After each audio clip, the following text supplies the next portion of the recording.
G'day and welcome to another Blender Guru long format tutorial. It's been a while since I've done one of these long ones, but people have been requesting it, so here it is. In this video, you're going to learn how to make snow, realistic looking snow. We did a tutorial about 3 years ago on snow, but look, it looks pretty crap, right? It doesn't look that real. So thought we'd have another crack at it. So my team has been working on finding a new method for making snow which actually looks real. It's actually hard to pull off. Like if you look like on CG forums and stuff, like a lot of people have a go at snow, but it generally just looks like sort of mushy paste on the ground or just way too smooth.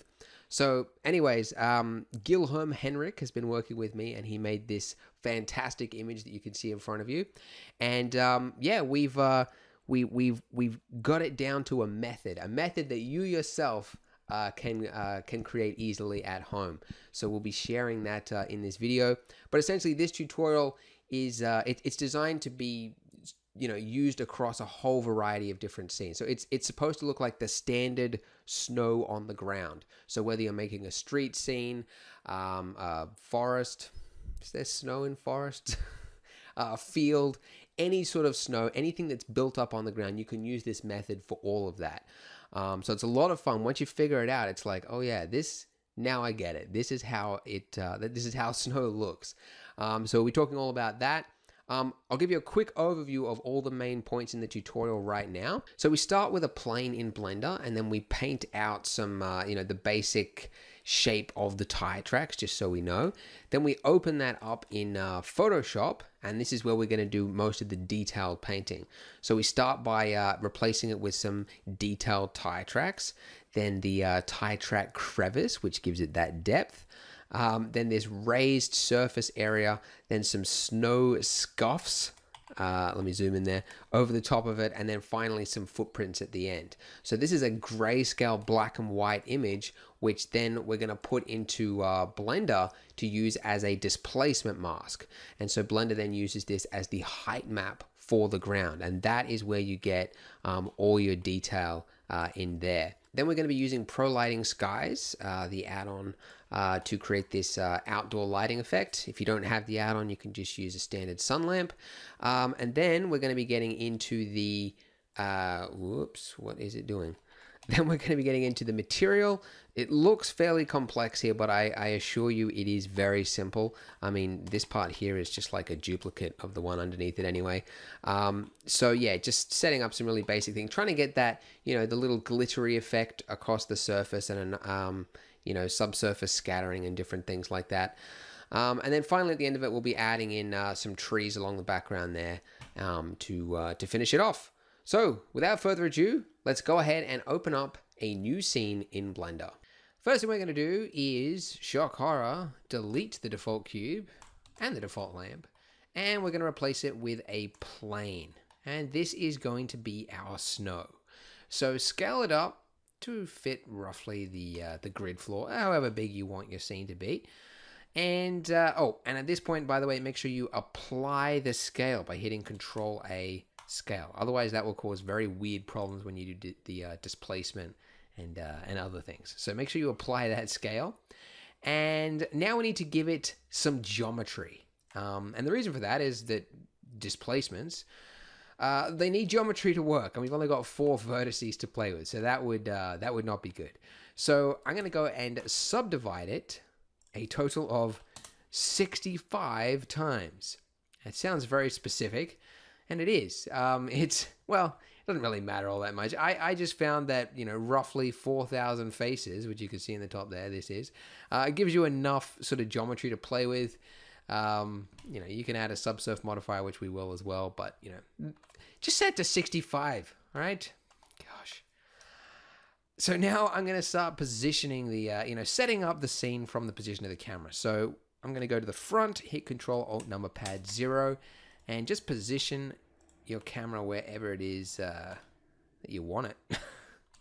So yeah, somewhere about here looks pretty good. Okay, yeah, this scene is going to be very very artistically pleasing because we're going to have the focus entirely on the tire tracks. not the most normal of scenes, but we want to have a look at our tire tracks. So I'm positioning the camera, right about here. Now we need to do some painting in Blender. Now the reason, of course, we want to do the painting in Blender is so that when we go to Photoshop or GIMP or whatever it is you want to use, you actually know where it is that you're painting in relation to your scene. Okay, if that doesn't make sense, it will soon. Okay, so go ahead and split the view and go to UV Image Editor. Now before we add an image to start painting, we need to UV unwrap it. So go Tab or Edit mode, and hit U, and then select Unwrap. The easiest of all objects to unwrap, a plane.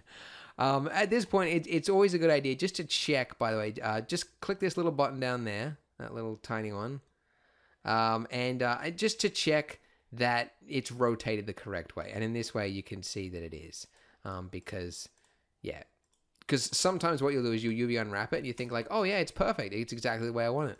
And then later on you find that, wait a minute, that's not perfect. Like that doesn't line up with the camera at all. And it's annoying. So that's why, oh no, hang on. Which way did I rotate it? Huh? No, wrong way. I did this to show you how you don't want it to be. Okay. All right. So there we go. Now that it's perfect. So I'm going to go ahead now and add a new image, which is something you do when you want to do some painting in Blender. So I'm going to load this in here. Now, the size of your image is important because the higher, the bigger the size, the more detail you can actually paint in when you do your displacements. So I'm going to set the width and height of this to 4096 or 1024 times by 4.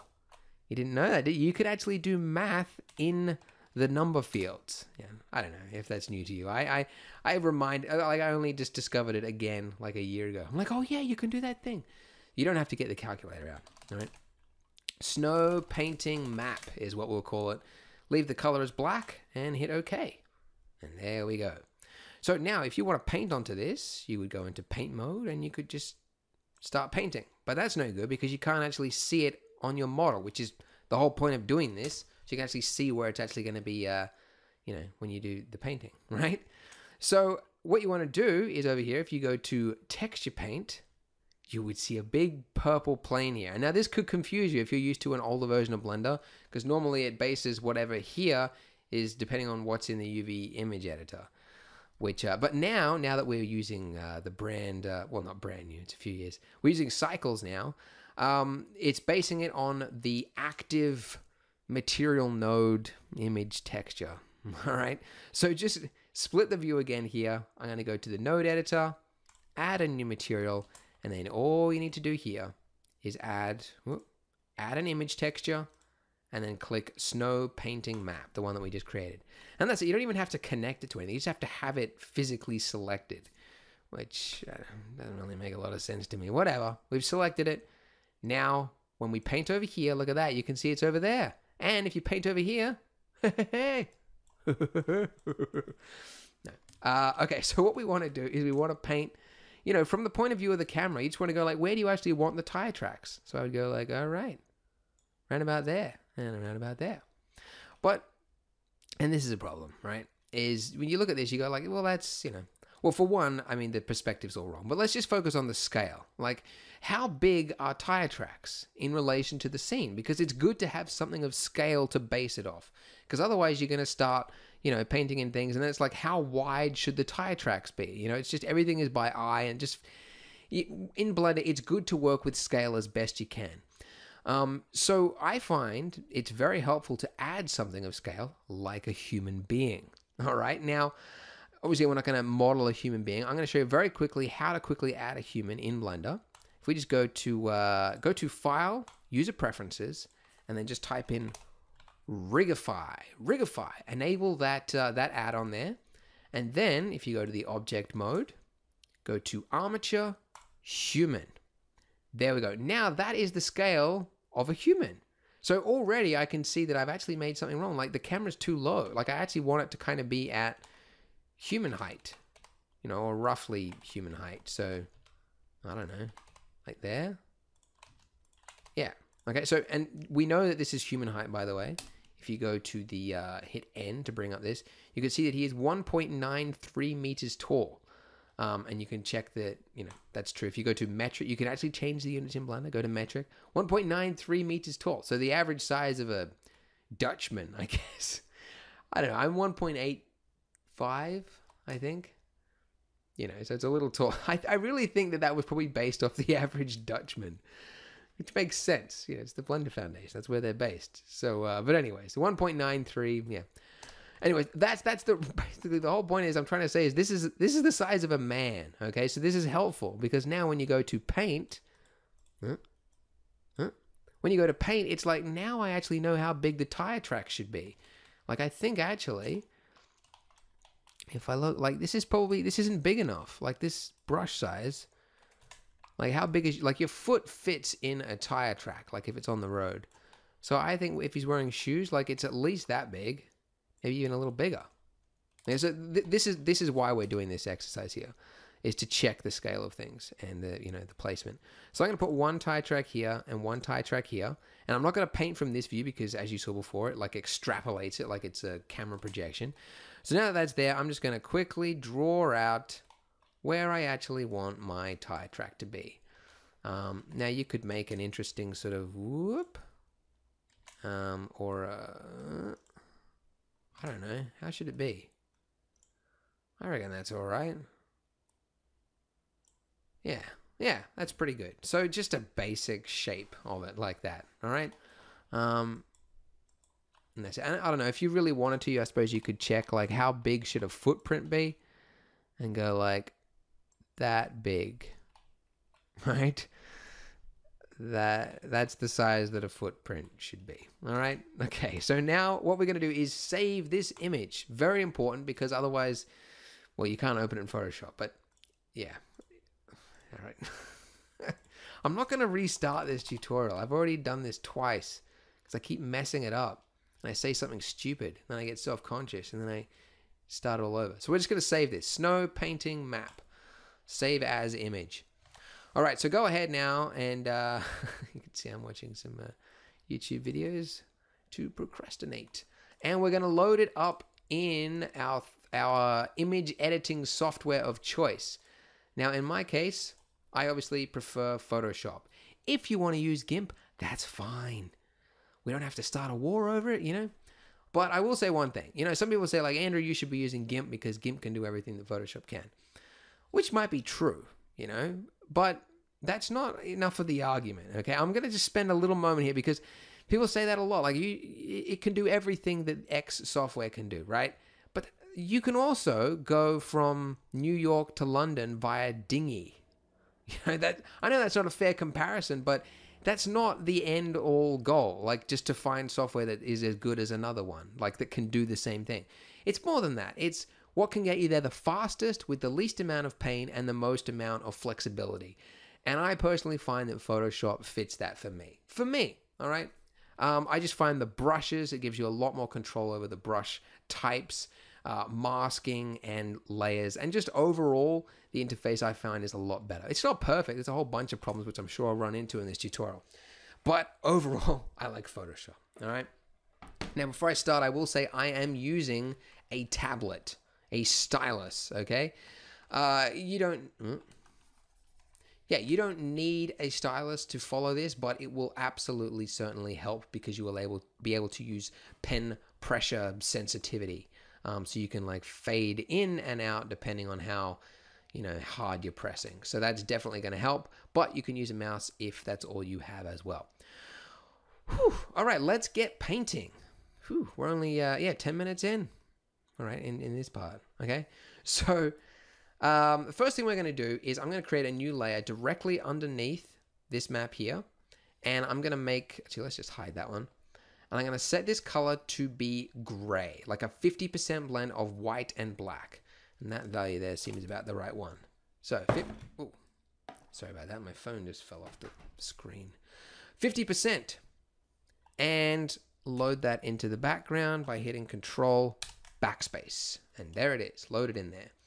Now, the reason I'm setting that to be 50% gray is that the displacement will work based on the dark and the light values. So for example, a dark value, this would become a hole in the displacement. Like it'll become like a divot, a dip, like something carved out of the ground. On the other hand, something white will be a raised surface. So the reason we're using gray is so that we have an exact mid-range. So we can now keep this as the solid color of the snow, like all the standard snow is this much. And then if something is raised, like a little chunk of snow or something like that, that one's going to be white. And then if it's something like a tire track, that's going to be darker and it's going to be, lower than the average snow, So that's why we're using this exact gray color. Now, in order to see this over the top of our gray here, what I'm going to do is I'm just going to invert that by hitting Control I, and then I'm going to set this to multiply. Great. Now, let's actually, once I lock this, I'll lock that so I don't accidentally paint on it. Let's get painting. The brushes. Now, let's talk about the brushes first before we get to painting. We have created a collection of brushes. We've got 9 brushes here. We've got some tractor brushes. We've got another different tire brush. Yeah, a bunch of different ones here. We've got some footprints. How cool is that? And yeah, a bunch of different displacement stuff. And you can get these brushes for just $99. No, these are free. Okay, so we created these brushes and we want to give them to you for free as a gift.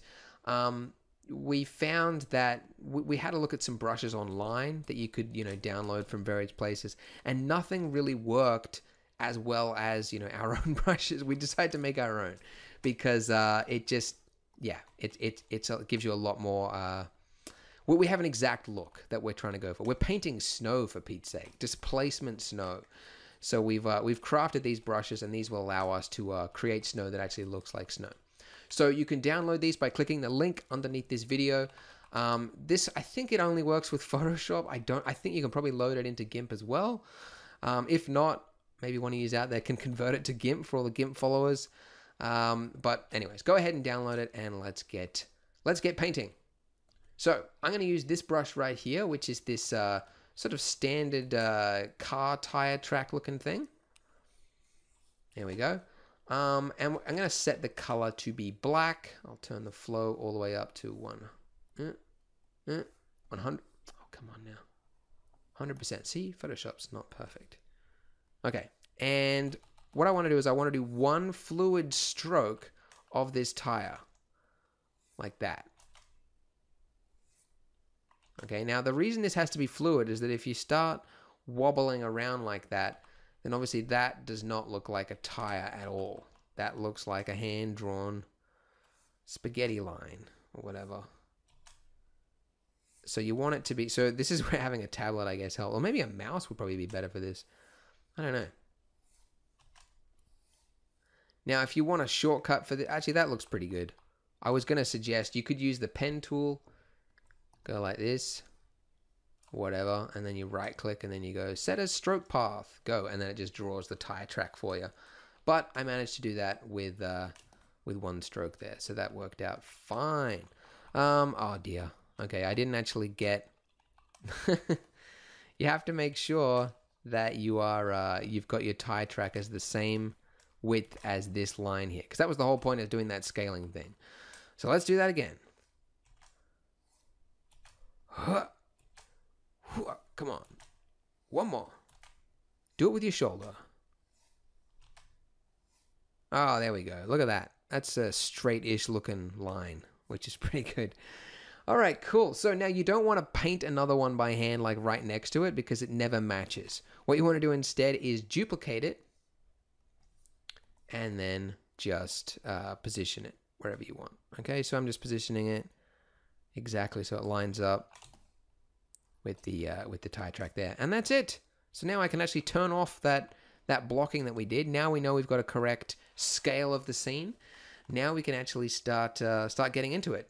So what I'll do now is I'll just I'll export this as a JPEG just to demonstrate how it looks in Blender. So ooh, gosh, what's going on? Blender. Okay. So with Blender loaded up here, I'll just switch to my mouse. I'm going to go ahead and add in a Subsurface subsurface, what's it called? Subdivision surface, subsurface, oh my goodness, subdivision surface. And this is going to give us more geometry to play with. So more geometry for the displacement. So underneath that, I'm going to add in a displacement modifier, and I'm going to click new for the new texture.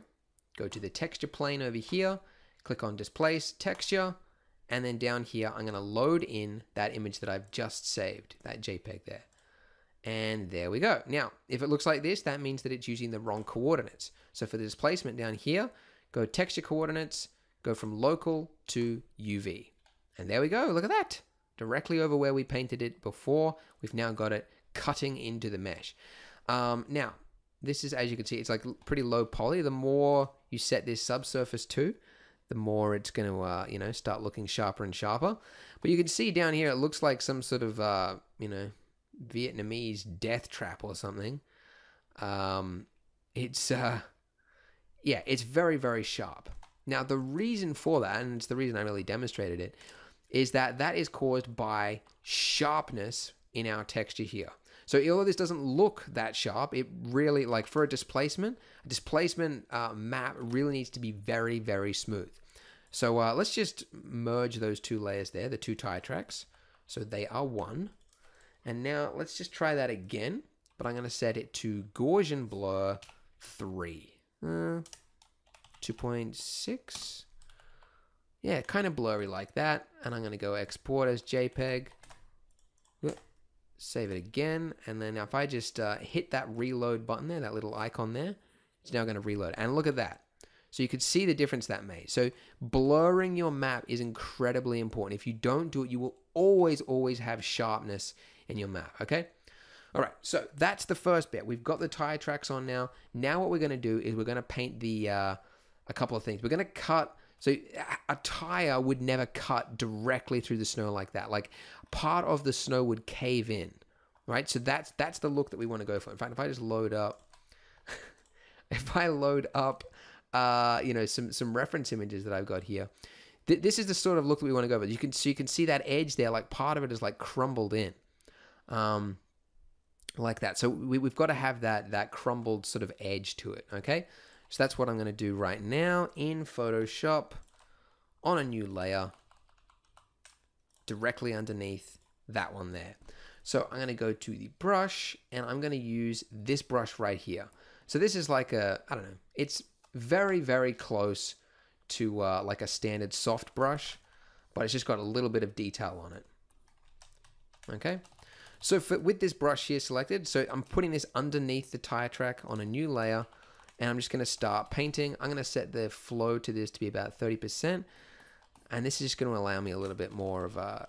So the size of the brush has to be a little bit bigger than your tire tracks because you want it to look caved in, right? That's the whole point of this. So I'm just going to go like this. So you don't want to rush this too much. Like I found like every time that I've tried to make the snow and I rush the displacement painting, which honestly, like you can't help sometimes because it's quite repetitive, especially for something like this, like tire tracks. Yeah, every time I rush it, it just comes out not looking perfect.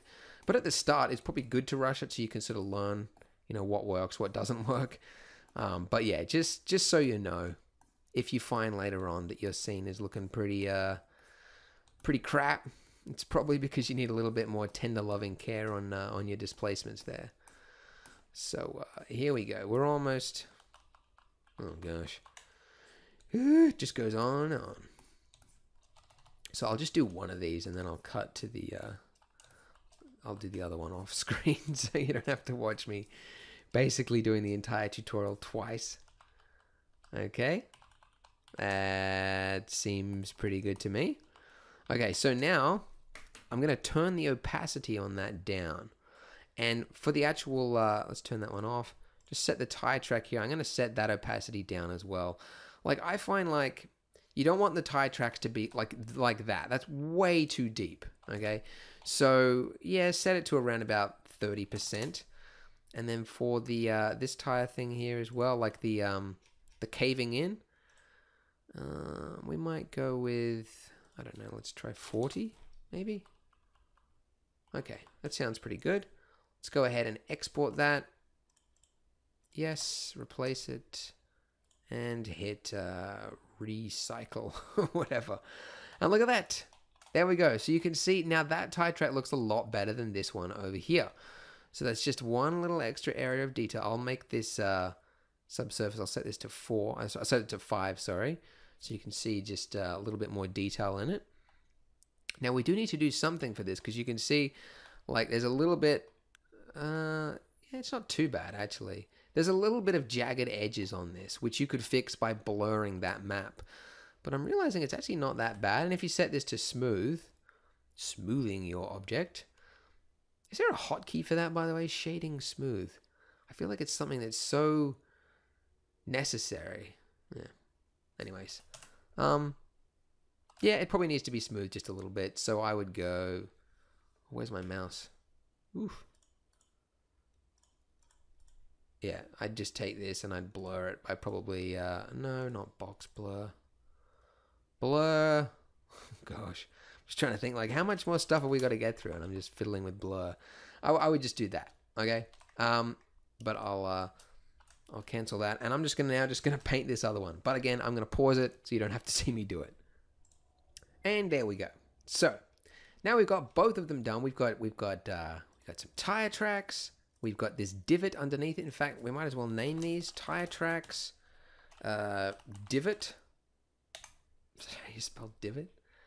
One of those words you don't really need to spell ever, except for maybe once every 5 years. Divot.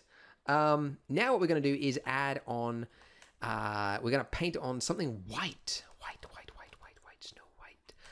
And this is going to be the edge of the divot. Because basically when a tire plows through some snow, it kicks up or it pushes to the side, you know, the snow that it is pressing down. So part of it is pressed down and compressed, and the other part sort of heaves up out, like squishes on the edges. So that's a terrible explanation, but essentially I'm talking about that edge there, that raised edge, which you can see, that's what it looks like after it's been there for a few days and then probably snowed on top of it.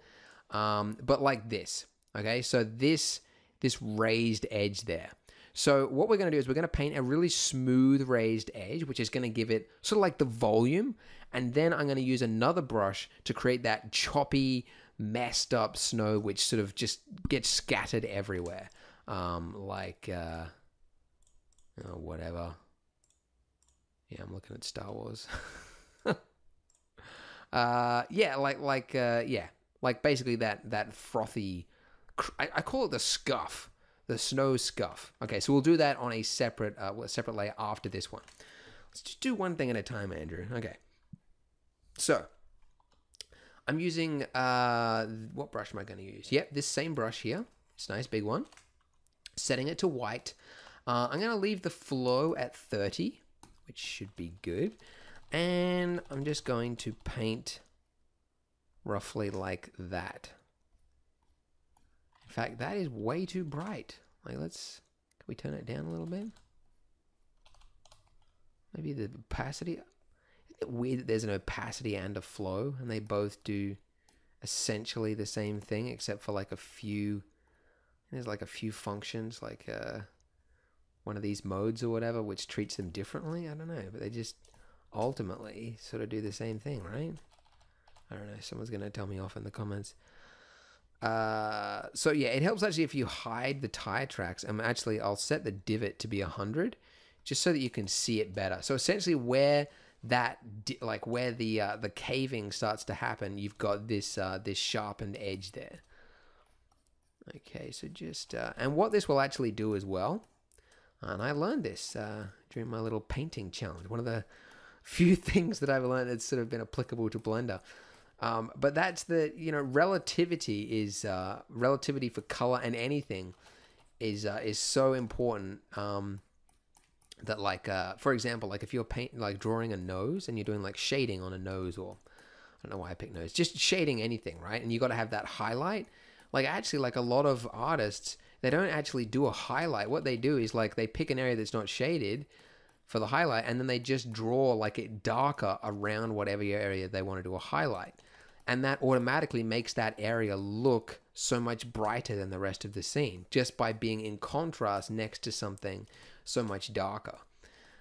Which, you know, you know, you hear about that a lot, like relativity and or relation. I don't know, like how something compares to something else. But just seeing it and playing with it by hand, it was so true. Like it's yeah, it's just one of those things that it's there. As you can tell, I'm trying to fill in time with just random chit chat. How much? Oh, good. Sometimes it feels like this just goes on and on. So anyways, that is one edge there. What I'll do though, is I'll now go to, I'm not going to do the others. I'll do that again while I pause it. But I'm going to go, I'm adding a mask there.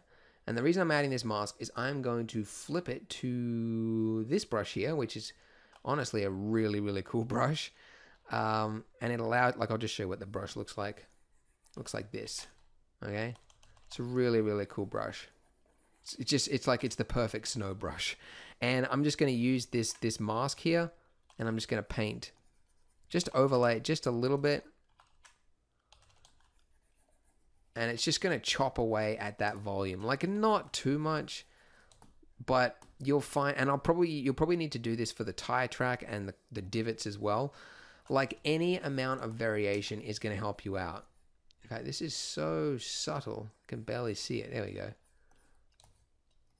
So any amount of this variation is, it's just going to make it look just a little bit more realistic than none. So that's why we're doing this, basically.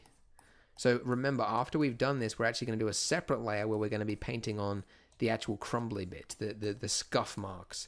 And that's going to be a little more ramp. It's going to be like out here on this gray area over here. It's like a car was really gunning it through the snow and just like throwing snow absolutely everywhere.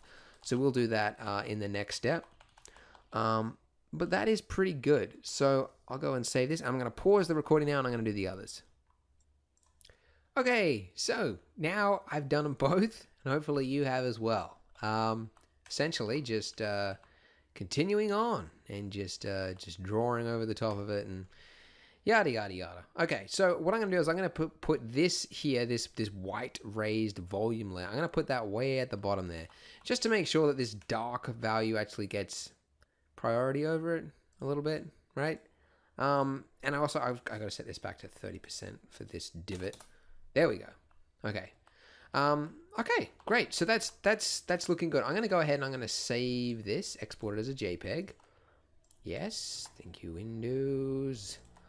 This one.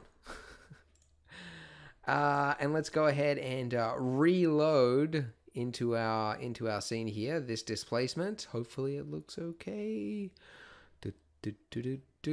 Oh, awesome. Good. It's always nerve-wracking. Because you don't know if it's gonna look terrible, but that looks pretty good. That's yeah, it definitely looks like it's been carved out. Now we haven't even done the detail yet. This is the volume, so we're going to be adding in the detail, which is going to be that throw pattern, like that. Yeah, again, I was while I was doing that, I was listening to a J.J. Abrams interview. This, like, see those little balls and the little chunks of snow, like that's what we're going to add right now. That little. That's what's going to make this look really, really cool. Cool. So what I will do, though, because I noticed looking at this, that it's way too deep, like these tire tracks, so I'm going to lower the opacity on that, and this is way too tall. So what that means is I'll set this to 30 for the tire track, maybe 20. Yeah, and the divot, I'll set that to 20 as well. And this raised layer, I'll set that to 80? No, 60. Yeah, cool. All right, so now I'll, what do I call this one? Raised volume. That's kind of what it is. So I'll add another layer on top of this one, and this is going to be the scuff. I'll just call it the scuff. And for the brush, I'm going to be using this brush here. Which, again, I mentioned is that great snow texture brush. And what I want to do is basically where that scuff is, I want to add in some chunks. So these are the chunks. I should have just called it chunks. But that sounds a little weird. So I'm just painting on right here. So you don't want, you don't want it to be too big like that. In fact, what I'll do is if you modify this brush here, you can adjust because it's a dual brush. I think it's a dual, but it's got a texture on it. So I can adjust the scale of this texture here. And that'll make it look a little bit like, so if you want like bigger chunks, you set that scale up and you can paint like some bigger looking chunks. And then if you want smaller chunks, you set it like right down. And then you've got, this little fine little chunky bits here. So that's what I'll do. In fact, I'll just paint with the small ones and then I'll add the bigger ones over the top of this. So again, just remembering that this is the sort of look that we're going for, that little scuffed, spray, I guess, that's sort of over the edge here. And just sort of around like this. So you can see we're not doing a lot in Blender for this tutorial.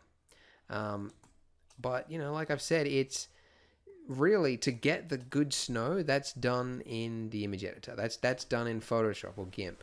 It's all about this part, this detail that you add here. Like we're going to add materials later. We're going to add, the lighting and all that kind of stuff. And that's definitely going to help. But I find like a lot, like if you look at like, snow materials online, like there's so many people with snow node shaders and stuff. And a lot of it is trying to get like, you'll see it like it's got a lot of like displacement or like bump map to it, like the snow materials and tutorials you find online. And it's really like you're spending a lot of time on like flakes and like that shiny effect and things, because the snow just doesn't look right. Like it doesn't look like snow like that you sort of cut into. So I find like those materials, they're kind of trying to fake this. Like they're trying to get this natural bumpy displacement. And really it's not done in the material stage. It's done in the displacement stage. This is where your snow is going to start to look like snow. So yeah. Now, if you're wondering, like, why isn't there an easier way? Like, why can't we use something like what they used for Frozen? Like, I don't know, simulated snow. You can. If you want, you can try and, I don't know, download the molecular add-on or whatever for Blender and try and simulate some snow. But it's hugely time-consuming. Probably more than this. Way more consuming for, like, CPUs and stuff. This is, believe it or not, the easier method, and it gives you way more control doing it like this as well than leaving it up to a computer to simulate. So I don't know, it's one of those things. Maybe in the future it'll be it'll become like how ray tracing is today, like how in the old days they had to like really fake it, spend all this time with bounce lighting and all that kind of stuff and reflections, and now we just get it all for free. Maybe that'll be the snow of the future. I really don't know. Okay, so that's that part there. I might do some bigger chunks now, so I'm increasing that scale. And this is now those big pieces. I'll just turn the opacity on it down because we don't want the big pieces to sort of be chunkier than the smaller ones, if you know what I mean. Actually, maybe it should be. I don't know. And the reason I did it instead of like increasing or decreasing the size of the brush, because it doesn't matter how big the brush is, it's still, what it's painting underneath it is like a tiled texture. So that's why you have to adjust this this scale in the Photoshop there. But that's, yeah, it's getting there. Dun, dun, dun. I might add a few ones out here,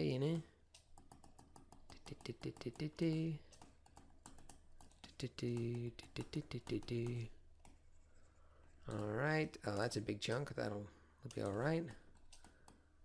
Okay. Oh, another big one right there. So again, I find like this is true for like a lot of things that you do in 3D. Like, it's big detail with small detail. And it's that layered look that really gives you realism. So that's what this is. You did the tiny stuff before, and now I'm just laying over some bigger chunks as well. Maybe the reverse order makes more sense. I don't think it really matters.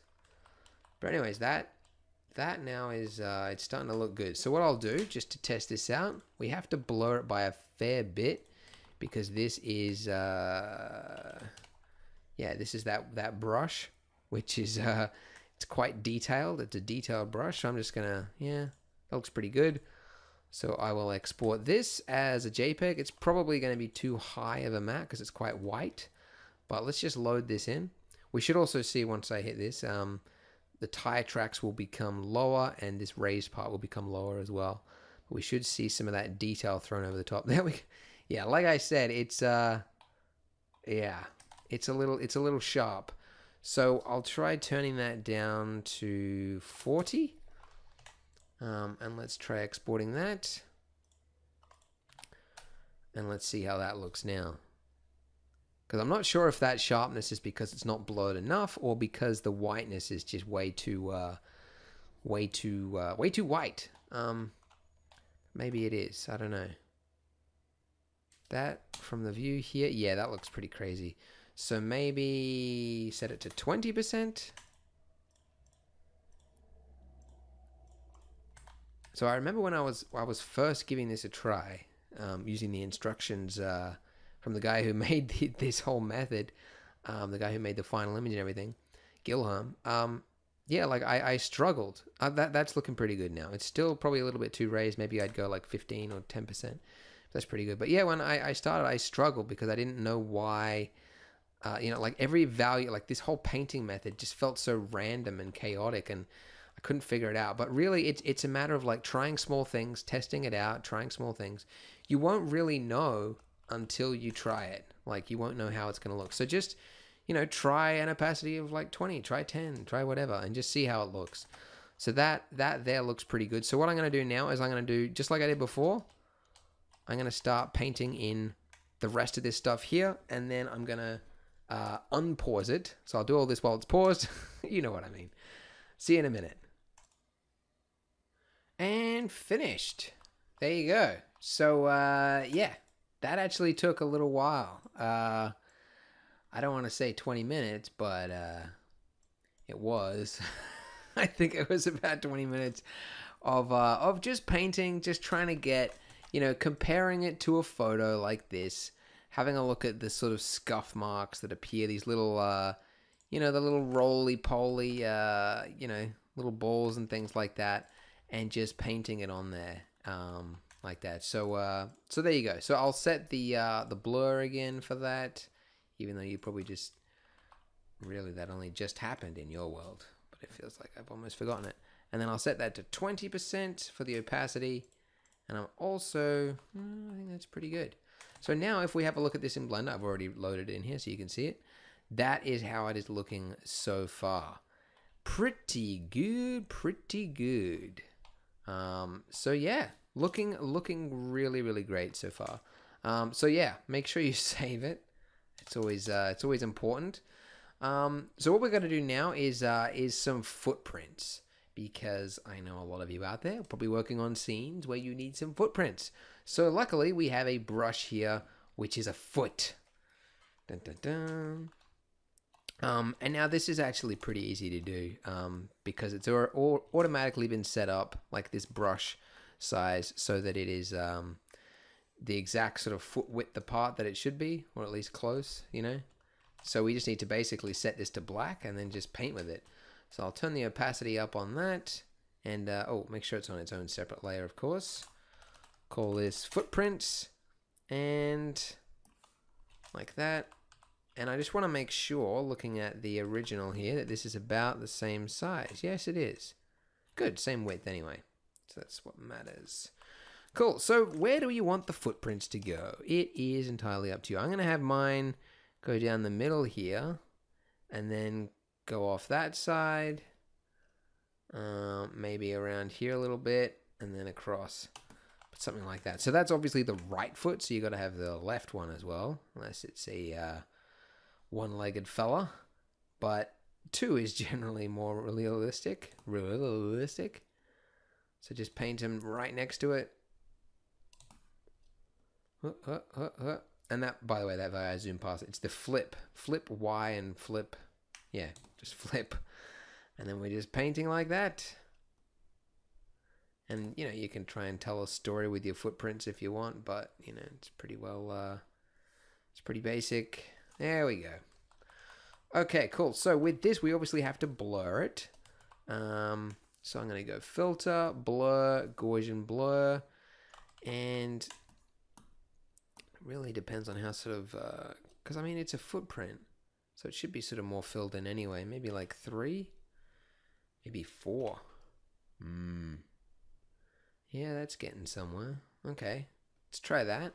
And I'll also, actually I'll do it this way. So I'll duplicate that, and then I'll set this to blur some more. Blur even more, like that, and then I'm going to invert it. And what this is going to do, if I put that underneath that one, is that's going to give us that raised edge. So essentially we've just done the exact same thing that I did for the tires there, just by doing that. So yeah, so now if I was to, let's just save this displacement, export it, and then load this in here. By the way, while that's loading, I'll try and get a, I thought I had some actual footprints, but anyways. There we go. So look at that. That's looking pretty cool. Come on, it's frozen on me. Oh. Why is that not working? Why can't I scroll in and out? Alright, well I'm going to save it, because it seems like something's broken. That'd be right. So I had to pause the recording and then unpause it, and now that's worked. Okay, there we go. So look at that.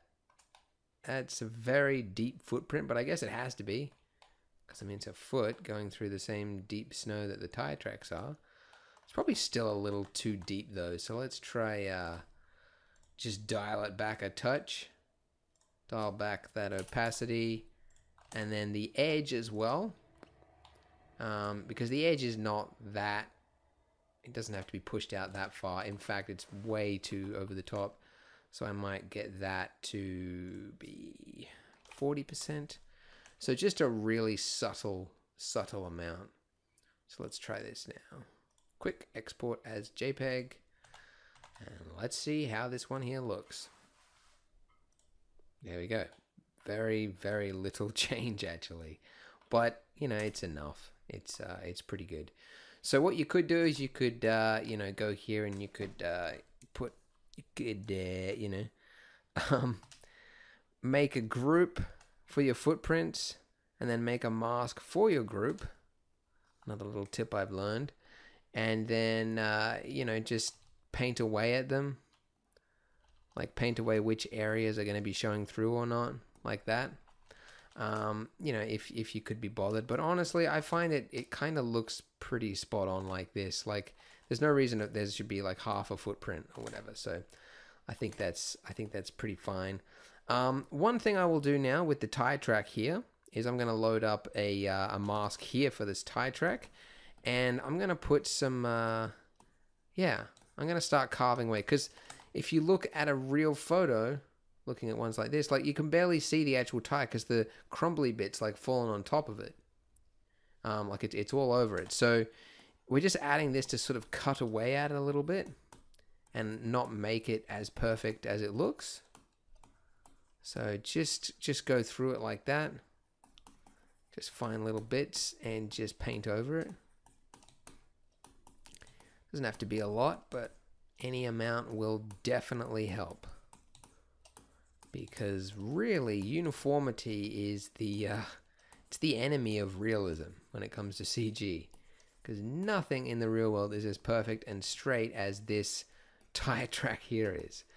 It's just way too perfect. So I must say, like, working with this grayscale thing, it really starts to mess with your eyes after a while. I'm sure you'll notice it as well, but it becomes like one of those optical illusions where you're staring at a black line for so long that you start to see like it faded like to the left of it or the right of it, and it starts to look very weird. I'll do the same thing to this divot here as well, and I'll just paint away little areas here, and this is just going to act like that little crumbly rubble bit on this in the tire track there. So I don't know how, and just a little bit. Not too much. Maybe that flow should be turned down a bit. A little bits like this. It's this part here which is going to get, this step I mean, which is going to add your realism for you. Just making it look that extra little bit more believable. And then when you post it online, people are going to go, wow, it looks like snow. So realistic. And you'll know why it looks realistic. It's because you spent all this effort on this step. This has got to be really frustrating for those of you at home just watching this on YouTube. Just slowly inching your way through it. All right, let's export this one. Let's see how this one looks. Refresh. We should see the tire tracks here look a little bit more randomized. The divot areas, we should start to see it looking a little better. There we go. So that was a little too much. Yeah, a little too much. So I think with this group here, tire tracks, I think you can actually, you can't turn down the opacity of the mask. Mask options? No, that's the color of the opacity. So what I'll have to do is use another brush to go the other direction. So I will paint because it is a mask. So I'll be painting like that on top of it. And then if you paint enough, oh, it's the wrong one. You can start to erase it a little bit. So yeah, I used a brush which was too powerful. So I'll just do this over the top of everything that I've already done. All right, and I'm going to pause it whilst I'm doing this. And there we go. So now I've painted over it a little bit. We put it back in Blender. I've already loaded it in, and there you go. So now it's just that little bit of extra, you know, realism for the actual tire tracks itself, which is pretty important because you can actually see into them from where this camera is. So that is pretty important. Okay, cool. So make sure we save this now. Now what we're going to do is do a little bit of sculpting on the surface of this snow here, because that's looking incredibly flat out there. So with our plane here, I hate how Blender does that. It's like you select an object, but Blender's so slow to catch up, and you have to keep the mouse exactly where it is. Otherwise, I've hit control. There we go. Otherwise, it moves it, which is the most annoying, I don't know, bug. I guess it's a bug, right? Anyway, I'm going to turn the subsurf down. There we go. It's caught up finally. Set my render to 5 so I don't forget it. And now let's do some sculpting. So, go into sculpt mode, like this. And let's go, let's see. Okay. And what I want to do is I might just put this as a camera over here. Just want to paint in, oh, you can see mirror is turned on as well. So it's painting on both sides. So if you want to turn that off, just go down to symmetry and then uncheck X. And now you can paint on like normal. Okay, so I'll put that over here. Actually, I might do it in the other direction because that makes more sense. Okay, there we go. So, you know, you could use just the standard, you know, proportional fall off and just go into edit mode and just grab some pieces and just make them bigger or smaller. But you just get a lot more control with the sculpting brush. I'm going to turn down the strength of this. It's a little heavy. And we're just painting on this like a little snowbank over here. So however much you want to do here is entirely up to you. It's really, it's one of those things where, you know, I haven't really worked out a clear answer as to what's better, to have more or less of this, but really and a lot of this is to do with composition. So if you haven't seen my composition tutorial, you should check that out. But there's a lot to do with guiding the viewer. Now in this case, we've got some tire tracks going down the scene here. So it's very useful because it guides the viewer down those tire tracks, the pathway. But having these edges curled up here, it kind of works like a vignette, by keeping the viewer's eyes locked, you know, in this viewport, you know, like down the road. So it's not veering off to the sides because you've got these raised edges basically. So yeah. Anyway, as you can see, just trying to fill in the time here whilst I sketch all this in here. And I think that is pretty good, actually. Yeah, a little bit more on that side. Raise that one up. There we go. Okay, cool. So snow is looking like snow, at least in the displacement view. Now we can finally get into the lighting.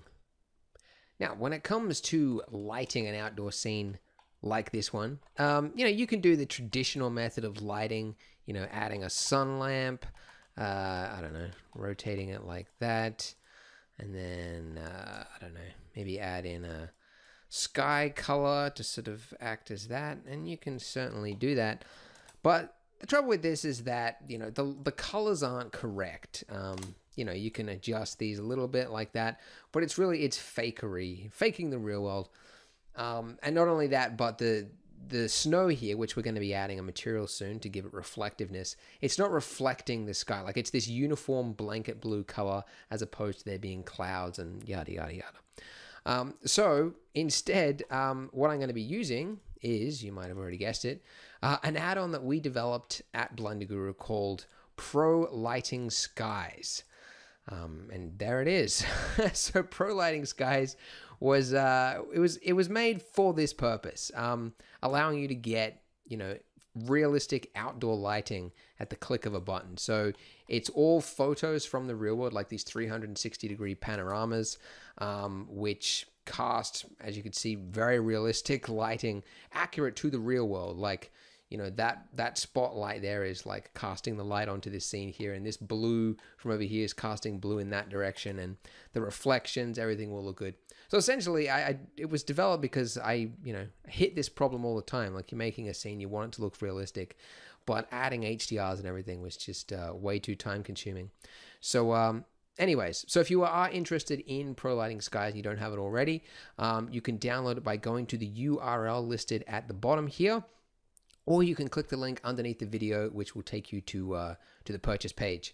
So anyways, that's what we're going to be using. So go ahead and use it if you've got it. Otherwise, just follow along as best you can. So I prefer, like, for this sort of scene, I think like a morning sort of light suits best, because like if this sort of lighting was like in the noon of the day, like, it doesn't make that much sense, because my limited experience with snow whilst living in South Korea was that this sort of thick snow doesn't last very long. Once the sun comes up, there's a few hours before it all starts to melt and turn to slush. So, your lighting scheme should be consistent with that. So I'm going to stick with something for the morning. Let's try, just cycle through them. That one there looked pretty good. Number 11 is pretty good as well. I like number 11. Number 12, it's a little bit too deep, that blue, though, for me.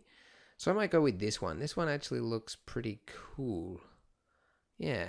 We could turn down the sky or the sun if we want, but I might just leave it as is for the moment. Yeah.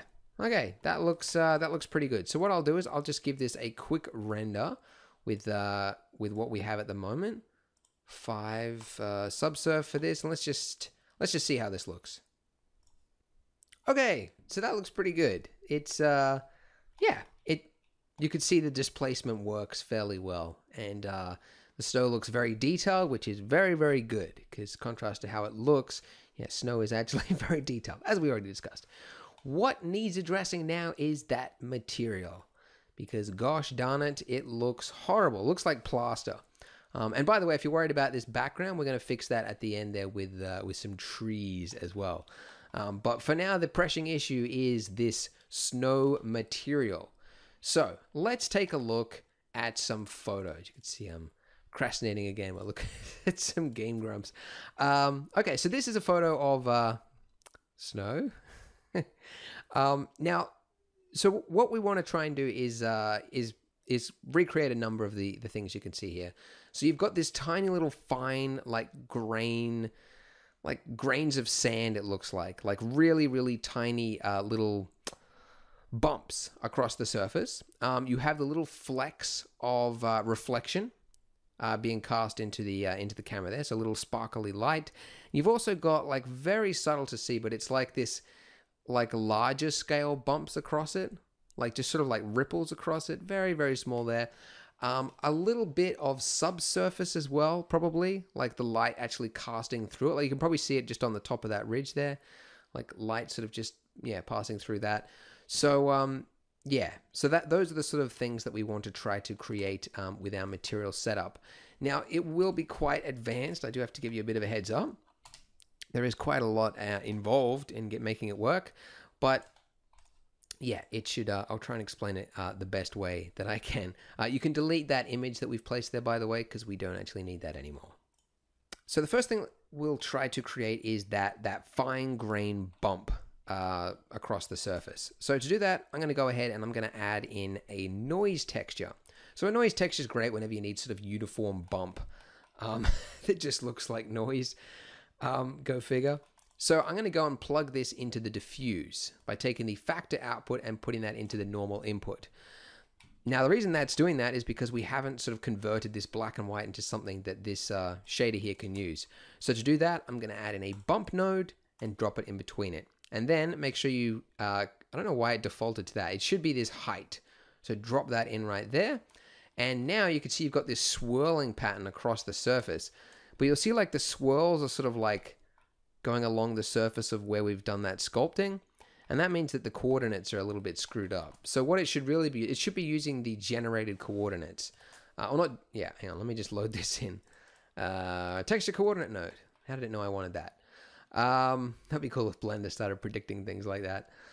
We're going to take the output of the object and put that into the noise vector input there. And now it's using the right one. I don't know why, but this generated one, you'd think that would be the one you need, but yeah. Anyways, so we're setting that to object, and I'm going to set this scale here to be something crazy, 150, which is giving us that really finer grained sort of look. And then, of course, you want to turn down the strength here. So I'm going to set this to 0.05, like that. So there you go. It looks like the surface of a golf ball. Well, no, a leather couch, more like it. But also snow, right? Right? Means we're getting somewhere. Okay, that's good. And those values there are pretty good. Cool. I'm using on my other screen here, I've got the actual node setup I need to follow, because there's a lot of moving pieces here and you don't want to mess it up. So one other thing is like this looks like plaster. Like there should be some sort of reflection from the sun. Not the sun specks, like the little fleck, how do you go, like glitter, not that effect yet. We'll do that later, but just sort of like a fine, smooth look across the surface. So for that, I'm going to add in a glossy shader and just use a mix node, put that into the bottom input, and then I'll set this to, let's go 0.25. It sounds like I'm guessing. I'm just reading the next screen next to me. And this is just like a blend. So if you go all the way that way, it's diffused. This way, it's all the way glossy. So yeah, just about 0.2. And then I'll take that bump and make sure that's being used for the glossiness as well. And that is pretty good. So that, you know, that looks quite shiny. So if it's too, like this is kind of like if it's been melted a little bit. Like actually I had a photo here, which was pretty good. Yeah, like this. Like you could tell this snow is like melting. So I wouldn't want to be climbing it, you know? It looks like it's going to slide off pretty soon. Yeah. So if that's, you know, if that doesn't work for you, oh, the other thing as well, you probably want to turn up the roughness so that's not as sharp, because otherwise it really does look wet. So something like that looks pretty good. But yeah, if it's too much, you can just, you know, turn it back or whatever. To really, I mean, that's the thing. Like somebody's memory of snow might be very different to the one you've made. So they might be like, oh, that's not how snow looks. But really, like, as the Inuits have said, like, no two snowfalls are the same. Like, they've got, I don't know, 40 words to describe snow or something. I don't know if that's a myth. Anyways, I don't know why I'm just keep talking. We've got stuff to do. Let's create now those little sun flecks. What do we call it? Flicks? Let's I don't know. Let's call it glitter. Let's create the glitter. So I'm going to go ahead and add in a Voronoi texture here using the same object, like the texture coordinate, object texture coordinates for that Voronoi texture. And let's just plug this into, just so we can actually see it. What can I do here? Let me see, just so we can actually see how this looks.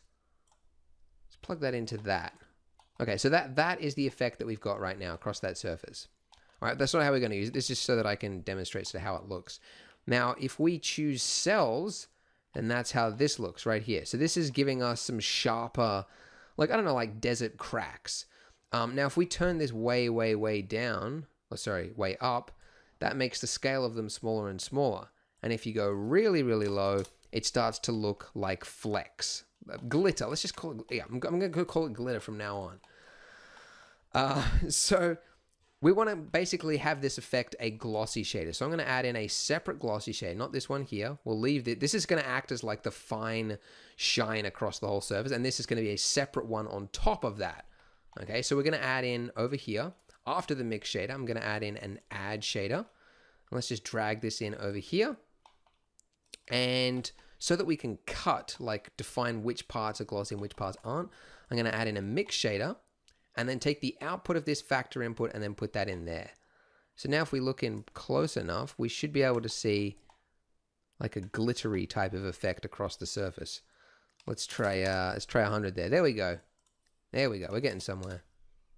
Okay. Now that doesn't look very good. It looks like it's barely working. So here's a trick. And this is one that, yeah, it had to be explained to me.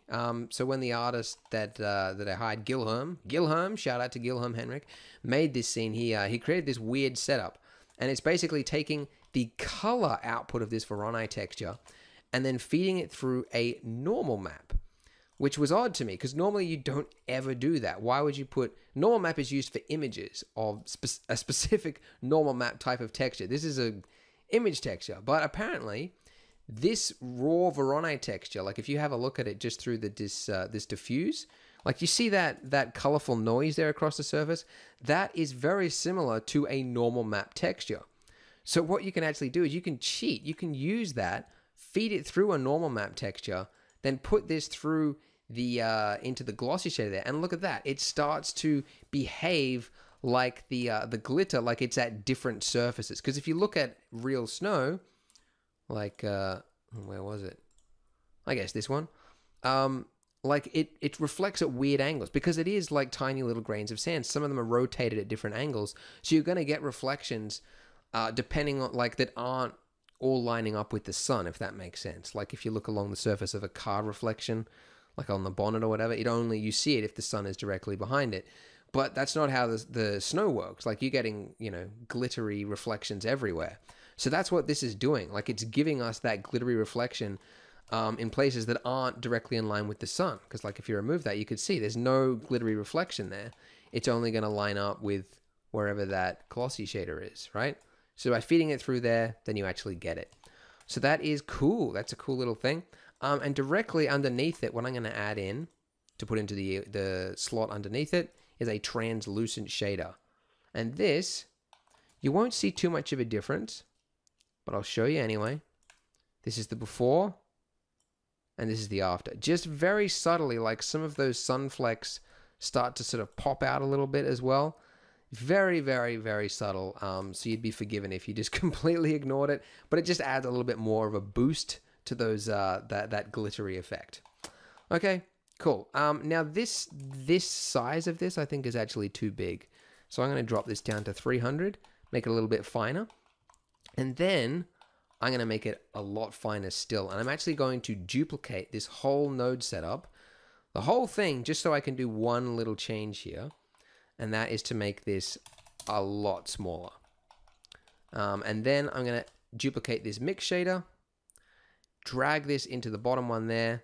And now you can see if I zoom, oh, hang on, from the camera view, let's zoom right in there. You can now see we've got really, really tiny little reflections, which is this new one right here. Like if I just pull that all the way that way, that's the really tiny reflections. And then this is the big one right there. So essentially, yeah, it's like, what is that? 5 times? 5 times? Let's try that. Yeah, it's 5 times. Okay, cool. So there we go. So now we've got some tiny little glittery dots, some bigger ones. And this amount here, it really depends on how much you want. Like if you want lots of big ones, you can go that way. Or if you want little ones, you can go this way. I mostly go little ones with a little bit of the big ones. And that's about it for that. Let me just check my notes here. Yes. Oh, the other one you might want to play with as well is the roughness. So I'm going off the record here. The real material setup that I'm following here has like this invert thing plugged into here, but it doesn't look good. So I'm actually I'm recommending something else. So essentially, this roughness, like the more you set this, like the wider it's going to be, like the more of that glittery reflection you're going to get. But the less sort of concentrated it can look. But anyways, I don't know. I think that default value there actually looks all right. So let's just leave that as is. All right.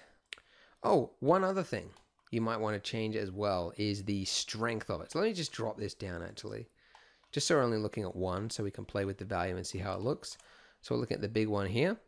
Now, if you reduce this strength amount, you're going to get more of that, more of those little glittery effects. You'll get more or less like at a certain value. So like 0.5, you'll get more, and then you start to get less and less as it goes up, I think. Let's just increase it more and more. Let's see how it goes. Yeah, so if you go like really far one direction, then you get way less. Yeah, like if you go to 10, you get very few, which is actually pretty good. I think that's good. I might go 10. Yeah, stuff it. Let's just go 10 with both of them. Because I think there is too much glitter there. It does look a little too shiny. So that's all right. Let's go with that. Cool. Great. Awesome. All right, so now what we need to do is give it a very subtle, just across this, because this surface here looks way too soft and silky. It needs to look a little more noisy, a little bit more of a bump to it. So we're going to use this displacement input for the material here, which is very similar to putting it through this normal of the shaders, but you can't fit two in one.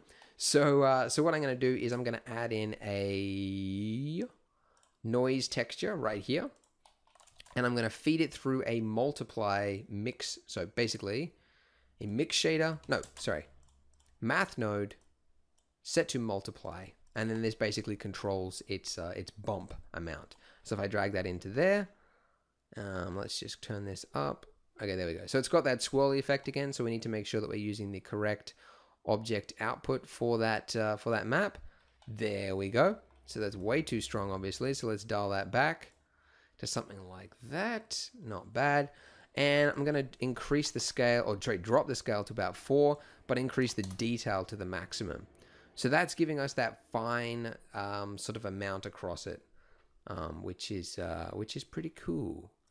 I think that bump is too high though, so I'm just dialing it back a little, something like that. Now this is actually sort of amplified because the sun is directly behind us, or sorry, in front of us, I guess.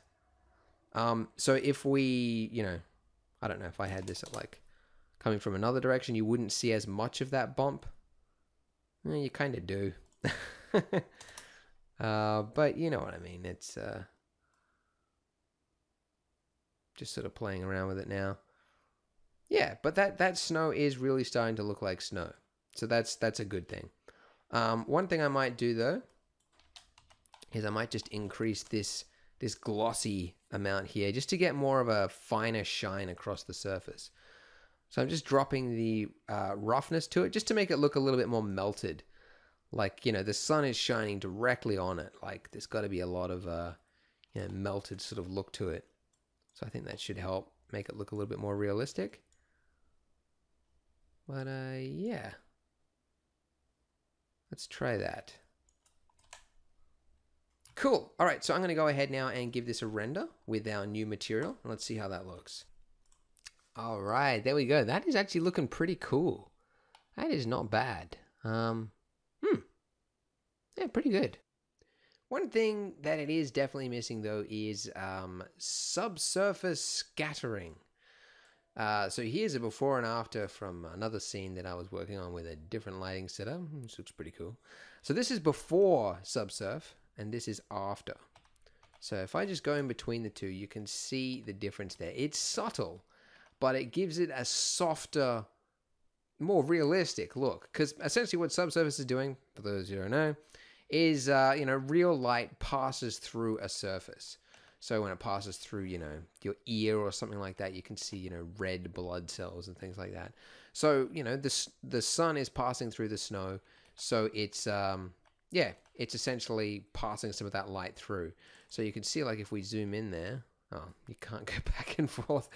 But you can see, like, on that little piece there, like the light passes through that. So it sort of fades into it. So that's what we want to add here. So it will probably mean that you might need to render on CPU. No, actually you can render with GPU. But yeah, it does add a little bit of noise to it maybe, but it does just add a subtle little kick to it, which can just help make it look a little bit more realistic than without it. So let's go ahead and add that. Very simple. It only needs 2 nodes, the mix node and this subsurface scattering node. Sorry, I was just trying to connect everything there. There we go. So I'm going to drop that into the bottom input right there. And I'll just drag that all the way over to 1 just so that we can focus on how this looks in our scene over here. So it says it only works in experimental mode for GPU. So let's put it on experimental mode. Let's do what the Blender says. And for the scale, I'm going to turn it way down to be 0.1, which is just going to give it just a small amount of scattering through it before it starts to fade out. So the more you set that to, like, the greater distance, it will, you know, allow the light to pass through it. But I'm just going to go 0.1 like that. And that's pretty good. And now that I've done that, I can then fade that into the rest of the scene that we just had before, setting that to point. So this is the scene that we had, just the entire scene that we had there before. And then if I set this to be 0.2, then that works there. Now the light is actually shining through directly, like through the bottom of the mesh there. So, you know, you could fix this by just going, I don't know, grab this bottom one here, drag that down. I'm sure there's probably a better solution to this, isn't there? I'm just not thinking of it. But that's the one that I would do anyway. But there we go. I'm actually not really a big fan of this light setup anyway. So I'm going to go for a different light setup. Let's go for... Yeah, you can see it does take a little longer to render now that we've added that subsurface there. But, yeah. As you can see, like, the light really does make a difference to the scene, like the light setup that you choose. So, you know, choose wisely, friends, because it can mean the difference between a good or a crappy render. All right. I'm just going to try and get a little bit more light peeking through there. But that's pretty good. All right, so now let's do another render. Yeah, this light's, I like it. Now that I've had a look at this one, the before, just wanted to throw that one in there because I thought it actually looked a lot better than the one that we've created. So let's now give this another render with those settings, and let's see how that looks. All right, the CUDA ran out of memory. Let's try it on CPU. The fallback for any, well, what you have to do every day if you're on AMD. All right, let's see how it goes with CPU. Okay, there we go. So it finally finished. Cool. So you can see here, we've now got a little subtle amount of subsurf going through the snow. You can really see it on there. Oh, nice. Grease pencil. But there you go. Cool. Now what we're going to do is go ahead and add in the trees into the background. The final piece of the puzzle. And of course, on cue, my monitor has, I'm using that F-Lux thing. That thing that, like, changes your display. And right at the moment, resume recording, it kicks on. There we go. Makes the screen yellow. Probably can't see it in the recording. All right.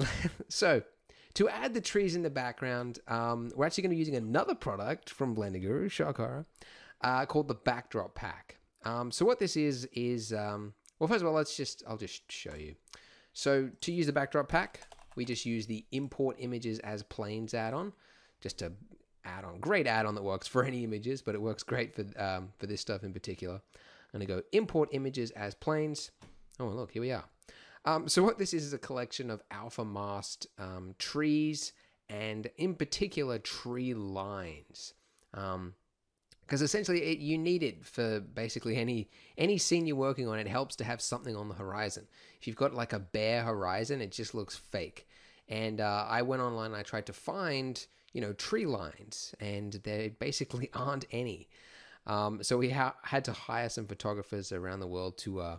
You wouldn't be you would be amazed at how hard it is to find an area where you can actually photograph like a bare tree line like this. But anyways, enough about that. If you're interested in getting this pack, just click the link here, and you can get the backdrop pack and get all these images. And hope you find it interesting. So I'm just gonna try a couple. Let's try this one. The most important thing is you want to check use alpha so that it uses the PNG alpha background there, and then make sure you use emission and transparent, or if you want the light, the actual sunlight to hit it, you can use diffuse and transparent. I'll just try emission, and let's just see how this one looks.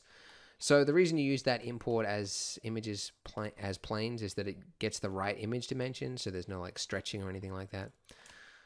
Anyways, so I'll just drop this into the backdrop here. Oh yeah, I had to add in this plane here. So if you find a problem with like your scene where the lights are like shining through it, like through the snow part there, I just, to fix it, I just added a plane just randomly, and it just fixed it. I tried a whole bunch of different things whilst the recording was paused. I don't know why, but I didn't actually need this for my final render that I've been experimenting with. It's one of those cases where everything goes wrong whilst the recording is going. But it's such a large-scale tutorial. I'm hoping you guys will forgive me. If you don't, screw you. Who cares? No, I'm kidding. All right, so let's see how this looks here. I'll put it back into GPU just so we can render it. And there we go. So we've got some trees chilling on the background there. Now, in this case, those trees look pretty fake because it doesn't match the lighting. So the trick really comes in finding the best sort of image to use for something like this. But you can also experiment with, instead of, the option that I had before was emission or diffuse. So to save me from using the add-on again, I'm just gonna very quickly switch it out like this. Okay, that's a little better. I mean, it doesn't quite match the scene, because I guess it's just in total darkness, but it's better than nothing. Which is all right. You know what? I might just add a couple more. Let's just see what else we can do here. See what else there is. Oh dear, what have I done? Okay, so I'm going to go File, Import Images as Planes, and let's try a different one. How about this one? This one's got some sunlight hitting on it. Generally, sunlight is pretty hard to get it to match, like any sunlight you've got in your scene. If it's in the background, it definitely helps, but yeah, it's a bit fiddly. This is just one of those things, though, where it feels like it's a small thing, like why are we bothering to spend time on this, when we've done all, the snow is the main part of it, but this extra little bit at the end here, it definitely helps to make the scene feel complete. And that doesn't fit at all, because that's just completely the wrong sunlight to be working for this scene. Oh dear. Okay, let's try it again. Let's try another one. I'm going to try one more. If the next one doesn't work, we'll just leave it with those trees in the background there. Let me see here. Let's see. How about, we could use that one. Or we could use this one. I think this winter one here will... Actually, I'll use this one. Oh, what's it doing? There we go. Let's use this one. I think this one will work. Because this one at least sort of looks like it should be in darkness, So let's drag that in.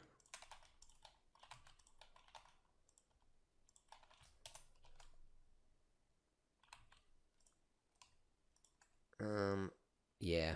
So there we go. So you know what? I might just fix it by having the sun come from the rear again, and that looks a little better, kind of. No, maybe it's not. Maybe it's better, over on this side. But you know what? This is all fiddly stuff, and I'm sure very few of you are even still here watching. You're like, all right, we get it, Andrew. That's it. You can add trees in the background and the final image. But anyways, the main part of this tutorial was, of course, the snow. So I'm hoping that you guys will find some use for this and make some cool looking scenes with it. As you can see, it is really all about that displacement part, that painting of the displacement. It's yeah, don't overlook it, because that is where the gold is. That's where the nuggets are. So keep at it, and if you make something cool, please post it in the comments on Blender Guru. I like browsing through it every now and then and seeing what people have been making. So yeah, if you make something cool, please post it in there. And as always, thank you all for watching, and see you next time. Bye.